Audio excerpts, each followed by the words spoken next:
All right, it's Thursday, 4 o'clock. A little Georgia Satellites. That's it. What is this? Oh, keep your hands to yourself. That's right.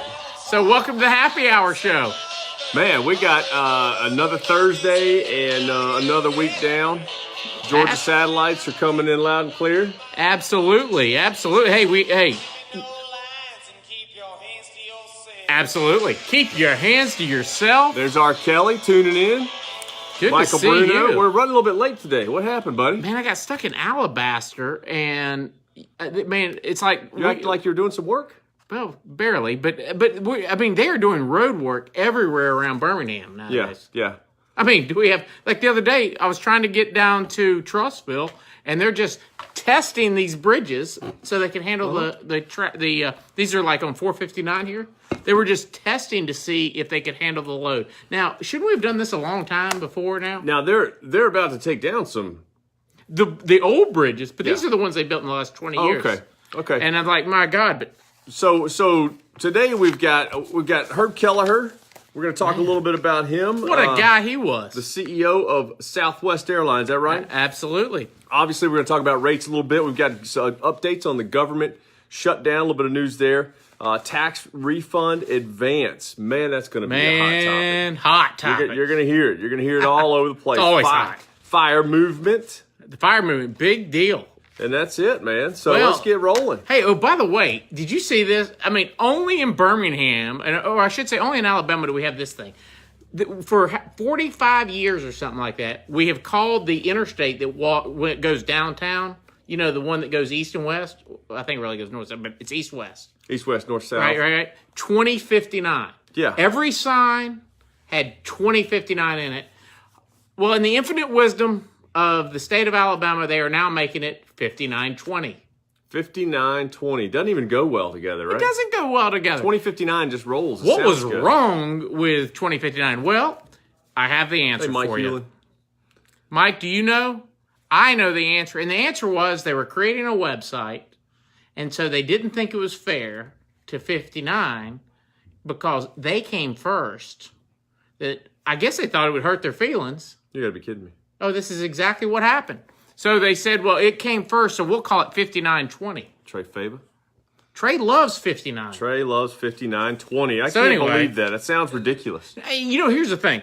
What I don't understand is they wasted just time. I know they didn't spend a lot of... Well, they did. They had to reprint all the signs. Yeah. We have lost our minds. Crazy. Well, former founder, CEO, chairman of Southwest Airlines... passed away at 87 years old, huh? Herb Kelleher. Absolutely. One of the best books I ever read. It's called Nuts, right? Because the guy is half nuts, you know, but he was a visionary for Southwest. And if you get a chance to really look back through the quotes and how he led Southwest and never, ever did not have a profitable year at Southwest Airlines. Now, that's hard to say in the airline industry. That's amazing. And, you know, reading here, big drinker and smoker until his death.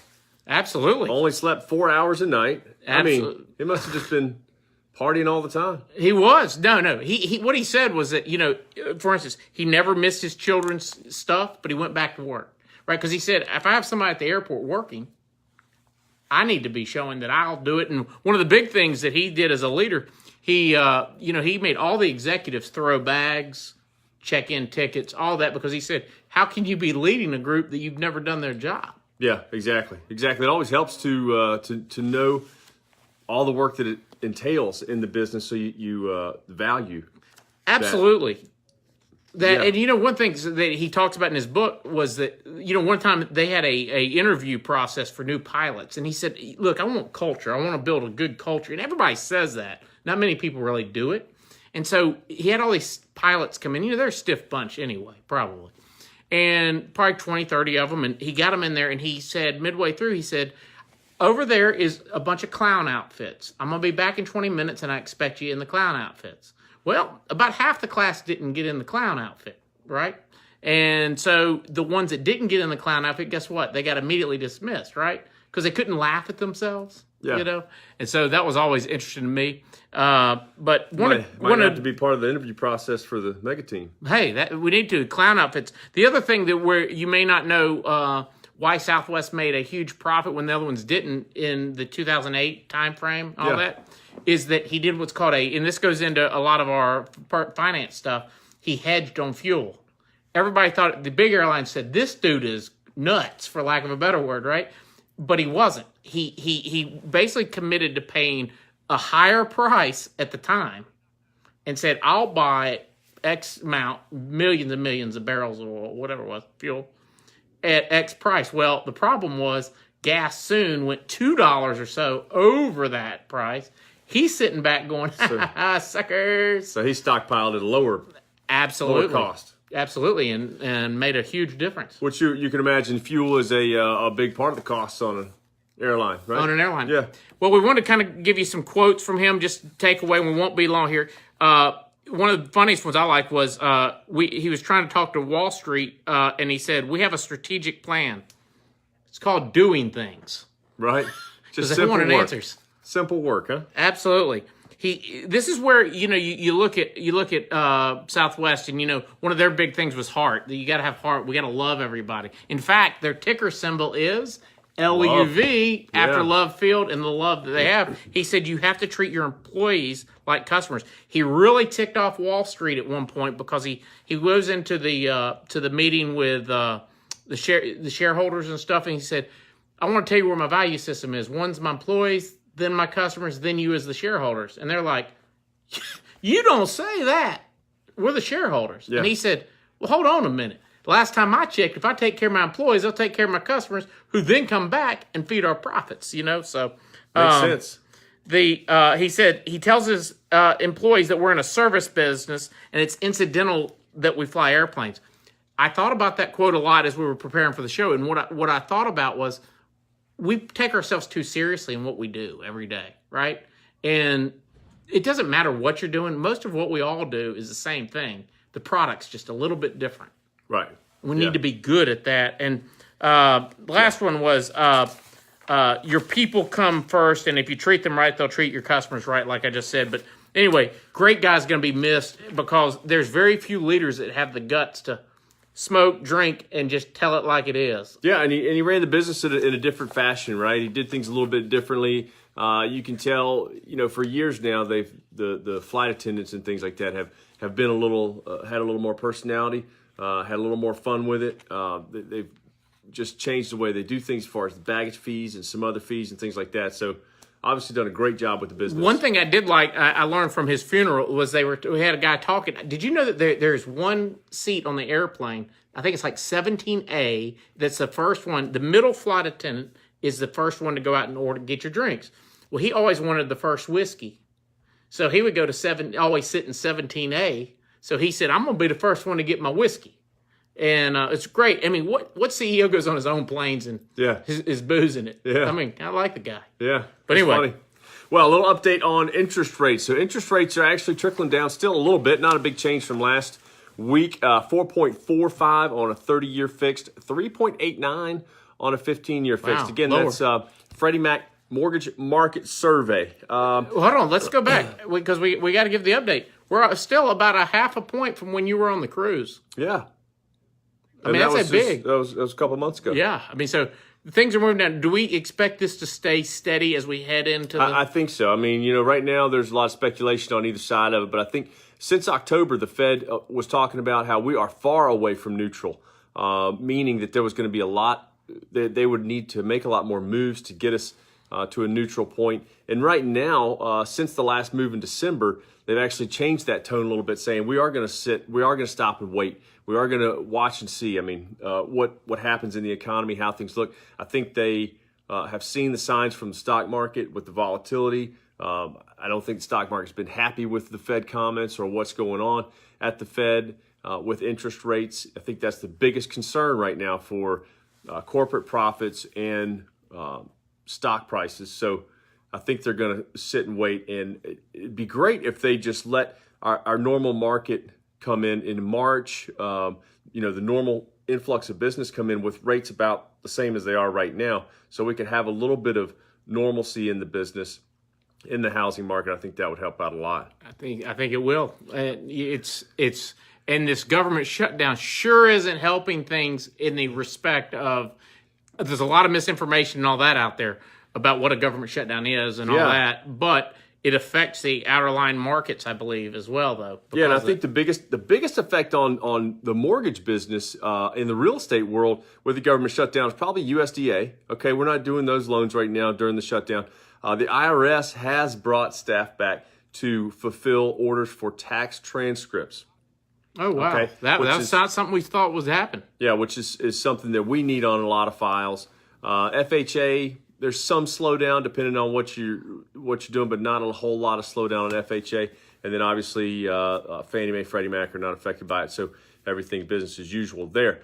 So for the most part, outside of USDA, there's not a tremendous impact effect. But the interesting thing I thought that we had come out this week was payment assistance for people affected, for employees of the government that are furloughed. So let's say you work for the government and you're not getting a paycheck right now. So they are actually putting together some servicers, explain what a servicer is. A servicer is where you make your mortgage payment. So they are actually holding your loan. You send your payment into them, and they break it out, the principal and interest, and manage. To illustrate that is, you may have gone here to Mortgage Bank, which David works for, and they sold the loan to Bank of America. And you're writing that check every month to Bank of America. Even though David is your lender, your servicer is now Bank of America, not... Yeah, so they're servicing the loan, which basically means they're taking the payment and managing the debt. They would be the ones to harass you if you stop making the payments. But those people... You're always the good guy then. Right. So these people are making arrangements for government employees that are out of work. Fannie Mae and Freddie Mac have made available a forbearance program for those affected. And forbearance means that you're still due. It's still due. Right. Now, the big thing here is that you cannot change the term. Okay, they're not going to push it out 3 months and change the maturity, but they can make arrangements. Okay. Correct. So those... We'll go to the back end. Yeah, an arrangement might be, let's say you skip a couple of payments and then you increase the next 12 payments, let's say, to catch up. Or I've even seen it where they've put them into the backside and said, you just got 2 more payments due. Right. So biggest thing here is to contact your servicer if you are affected by this. If you need to inquire about it, it's going to be specific to the servicer. You would have to call them to see if they have anything. So going back to just touching on the IRS, okay? So I thought this was interesting, okay? Typical government type of thing. So bureaucracy. They're going to begin processing tax returns, okay? The IRS will begin processing tax returns and will process payments to them. Hold on. You mean to tell me that they're saying, we'll process the money coming in? Yeah. They will not issue refunds. They're brilliant. Until the shutdown ends. What a way to run a business, right? So if you owe them money, then you better get it in. But if they owe you money, you're not getting it until the shutdown's over. We got people for that. And then it's going to be backed up. So what you're going to be hearing a lot of is going to be tax refund advances. So these companies that you go to have your tax returns done, they can actually give you an advance on your refund. I think the most we saw was about $3,500, the most any of the ones would do. Yeah. And they're not technically, they hate to be called loans, but they really are loans. Yeah, they technically are. I mean, the money's coming back from the government, but so there's very little risk. Yeah, so you're not, it's kind of hard to call a loan, but it technically is. Yeah, and one of the biggest things is when you do this type thing, they're baking the costing, because most of these are your tax preparers like Tax Slayer, Liberty Tax, H&R Block, Jackson Hewitt. They're baking it into the cost of the tax preparation. Yes. Too. But what I did love about this is, didn't you love this? We charge no fees for this service. Now, we do charge a transfer fee. We don't charge to give you the money. To get you the money, it has to pay a toll of about $49.95 or $39.95. Yeah, and you should be used to this. I mean, anytime you're doing anything, there's nickel and diamond fees on a lot of things now. So I would just say, look into this. If you're interested in this tax refund advance, just pay close attention to if you're paying any interest. Are they setting it up as a loan to where you actually are paying interest? And are there any fees? What are the fees? We've got, I guess, some here from H&R Block. It's going to be almost $40, from Jackson Hewitt, $50 in fees. So just pay attention to that.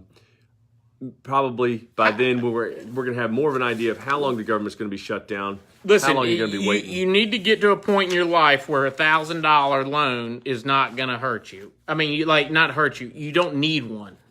People will need that. We've talked about that week after week. I mean, we got to get to a place. It's going to be popular. A lot of people are talking about it. What's that interest rate? If you got $1,000, 50. I mean, that's a pretty still with that fee added on. That's what. Yes, you're going to be paying 5%. Okay, hold on. But they sold it to me as no fee and no interest. But I'm paying 5%. I love that. Of course. They're like the IRS, apparently. Yeah. It doesn't matter. By the way, I look like alfalfa today. So, you got something going on? Yeah. But anyway. So moving on. Absolutely. So the next thing we got is the FIRE movement. This is a big deal. Tell us about that. Well, the FIRE movement is really moving out of a lot of these millennials. Now, remember, we think of millennials as being young, but they're getting older right now. I mean, right? They're about 35 to about, I think, 23 is the age group, something like that. And they have this idea that is catching on amongst other generations as well. It's called FIRE, stands for Financial Independence, Retire Early. And what it is, it's the intention is to allow retirement from traditional work decades earlier than you traditionally have. And their purpose is not, with the FIRE movement, is not to stop working, but to stop having to do things just to earn a living that they don't like. Yeah, so to have enough money to retire or to have enough money to survive on less, right? Well, let's say if we had some money in savings and then I took a job for a lot less salary that maybe I want to go be a flight attendant. Or whatever. Whatever that I didn't do. I was a banker, but I wanted to be a flight attendant. Yeah. I can now go do it because I want to do it. Yeah, and I can still have some money. Another thing I was reading today is that 2/3 of millennials have nothing yet in retirement savings. So obviously that goes totally against the FIRE movement. Right. And here's what's funny is the basic math behind the FIRE movement is just ridiculously simple. And it basically says save the difference in of your money that what you don't spend goes into low fee index funds, which is not sexy, right? And it's more about being intentional with your money and less about being frugal. It's not about being cheap. It's about taking your existing money that's left over and not just going to the bars with it. Yeah, which is just living on peeing it all away. Yeah, living on less than you earn, right? Spending Absolutely. less than you earn. Obviously that would be coming up with a budget to stay at around 40 to 50% of what you make, put the rest of it in some type of investments and get ahead of that retirement savings. Now I wanted you to explain this. This is something I found from one of the experts was talking about. They said there's 3 basic elements to FIRE: time, expenses, and income. And he said that the goal is to put space between expenses and income. How much space you put is how much time it takes you. It's how much time it takes you. So explain that. So how much space you put in between your expenses and your income. So in other words, we want to go years without having to buy a new car. Right. Right. So we can save up income for several years and go without that car payment.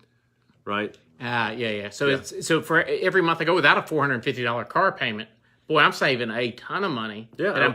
But they're taking that difference, and they're investing it. Yeah, or save the money before you even buy the car. Well, of course. So then you pay cash for the car, and then you don't have a payment at all. That'd be...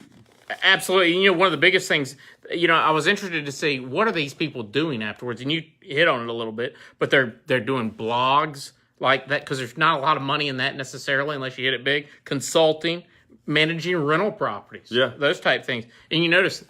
some of these things have residual income, right? So they keep it going. And just finding a hobby and monetize Or you could get a pug and name him Doug, put him on Instagram. And Pug the dog. Doug the pug. Doug the pug. Apparently he's a big deal. He is a big deal. Is he really? He's a much bigger deal than we are. Well, Doug the pug. Doug the pug. This guy. I tell you, hold on.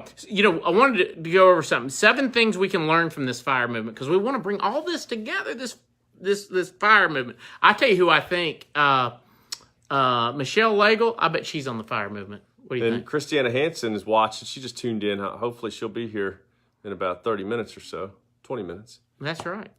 Michelle Lagel's doing what? She's on the FIRE movement, I bet. She's good with her money. Yeah. All right. So 7 things we can learn from the FIRE movement. And you talked to us a little bit about it. Make saving your default action. Yeah, that's a change. But look, we got to flip it the other way and save first. A good rule of thumb is to pay yourself first. But that goes along with setting a budget and knowing how much you're spending and putting money away before you start eating out, before you start buying all that beer that you drink on the weekend. Absolutely, all of it. You're right. I mean, paying yourself first is so hard. Fitz. It's so hard to pay yourself first because you're thinking, oh, but I want this or I need this. Well, you think it's harder than it really is. If you just go ahead and set it up that way, take that money out so you don't see it, and then figure out how to live on the rest. Absolutely. Use a money tracker to know what you spend. We use Personal Capital. It's an app on your phone, Personal Capital. But yeah. I mean, there's different ways to do that, but you would be surprised if you went through just in a month and wrote down everything that you spent and put it into different categories and looked at how much money went to entertainment, how much money went to bills, how much money went to gas, things like that. You would be surprised. I've always said if we could all look at our own P&L, like life is just life. Your business is the same thing. It's just life. And if we applied the same principle in our personal life, I know plenty of people that are phenomenal businessmen and women. And yet in their personal life, somehow they make $800,000 a year, but yet are broke. Yeah. Right? And so if they applied the same principle, it's amazing what they would be. All right, here's the next one. Having a social life doesn't have to cost a lot of money. It doesn't. You still want to enjoy your life. You're working. I love cruising. Making money for a reason, so you want to enjoy that. But, having a social life that doesn't cost lots of money is definitely one thing to do. But you don't have to go to the South Side and go to, Avondale or any of those places. You can go to one of the BYOB places. I don't know. I don't know either. You can stay home, I guess. You can stay at home. For sure. You go to your house. You have a good time there. DIY as often as you can and swap services with someone if you have skill. That would make a lot of sense because then you can get things done and make trade-offs. The DIY part, listen, that is up to you. You might mess something up and cost more money, huh? Absolutely. Just stay out of the way of the trade contractor jobs like electrical, plumbing, those type of things. Yeah, don't get shocked. No. Shop just for necessities and do it smartly. In other words, when you're going into these stores, get what you went for. Like, right, I'll give you an example. I can't take Julia, you know her well. At 9 years old, everything's a necessity, right? I mean, we walk in the grocery store. Well, I needed these Pop-Tarts. Yeah. We didn't come in for Pop-Tarts. Right. But I have to have them. Yeah, have to have them. And we got to be good about that. But adults are just as bad, right? Yeah. If I take David down the IPA aisle, and Bud Light's sitting right down there. You're stopping at the IPAs. Oh, we got to get something nice, right? Absolutely. But going back to the Pop-Tarts, kids don't have to be budget busters is the next one, right? Absolutely. The thing is, I love the old saying is you're never I remember Amanda and I having the conversation. We were not ready for a kid yet. I'm telling you. Well, you're 43 years old and you're still not ready, right? I mean, kids are going to be expensive at all phases of your life. Yeah, absolutely. And they get more expensive. Yeah, which is amazing. So you're never going to be ready. Yeah, exactly. But it's what you do with them. It's like, I remember when Julia was little. Like, we have to keep up with the Joneses and get the latest and greatest toys. Brady was probably the same way, but Julia loved a box. I'm not saying give them a box, but we don't have to get them every toy, right? Yeah. And now, again, I got to remind y'all, this is the list for the financial independence, retire early. I know it sounds like a boring, don't spend any money, don't do anything list.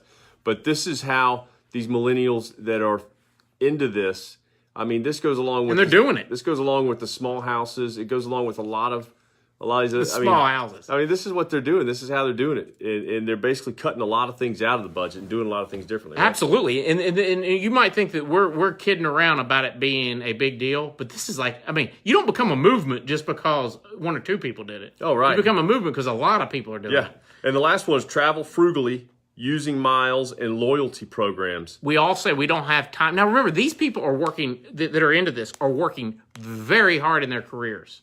right? Because they're going into lucrative jobs that they don't like, but they're doing it, and they still find time to make sure they're using a credit card. Again, they might even take the $450 credit card out that costs a year, but the benefits they see are going to outweigh that's going to allow them to do things that they otherwise would deprive themselves of. Yeah, some of that stuff might be that they are front loading a lot of work. They're working a lot harder up front so they can spend more years, relaxing and traveling and doing those types of things. So it's always a trade-off. Right? And remember too that a lot of their retirement savings, they're going to be living on taxable accounts for almost 25 years. So we're not talking about just your retirement. We're talking about the ability to have enough cash and revenue that spawns off enough dividends, interest, and all that they can keep living. Yes. And the other thing a lot of them do, I read, was they'll buy not a duplex, but a bigger house that they then lease out. They'll live in the basement. They can rent it out. They can Airbnb it. They can do, whatever, huh? Absolutely. Well, football picks. No football picks. What? No football picks? Yeah, Clemson ran us out of football picks. Thank God. Hail Clemson. So now it's just the NFL, Nick Foles and Drew Brees and those guys. Yeah, and Auburn. We're going to be good next year. I'm just kidding. It looks good. Yeah. Oh, me. But anyway, big day on Wall Street today. They bounced back. This week. They've bounced back, but they gave up a little bit today, though. Well, it's going to be interesting. Thank you guys for joining us again. We'll be back next Thursday again at 4 o'clock. And don't forget to download the podcast. Just look for the Real Estate Happy Hour Show on the Apple Podcast, Google Podcast, anywhere you find great pod. That's right. Great pod. Anyway, we'll see you next week, 4 o'clock. See you then. See you. Bye-bye.